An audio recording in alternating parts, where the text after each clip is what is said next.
Belen at mga pamilya ni Brother Mike, mga brothers, sisters in Christ. Narito po ako, Yahweh Shaddai, upang ihayag ang kabutihan at kapangyarihan na ginawa mo sa aking buhay. Year 2022, mga sisters in Christ, na-diagnose po ako ng breast cancer. At nagdaan po ako ng 6 months chemotherapy. At nag-undergo po ako ng surgery. After po ng surgery, nag-undergo po ako ng radiotherapy at target therapy.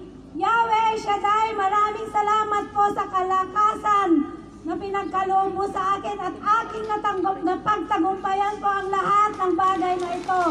Nasa kabila ng napakahirap po, napakahina po ang katawan. Pero hindi niyo po ako pinabayaan, Yahweh. Maraming salamat po. Ganon din po sa aking mga employer na pinayagan po akong magpagamot dito sa bansang Hong Kong. Si Mr. Chan at saka Mrs. Chan, maraming salamat po sa kanyang pamilya, O God, dahil ang suporta nila ay hindi po kayang banggitin ng aking labi, Lord. Hallelujah, Jesus. Kaya binabalik ko, Lord, ang papurit, parangal, pagsamba at perfect Christmas, Lord, dahil I'm going for good. At natanggap ko na rin po ang aking retirement fee at siksiklig mag-uuma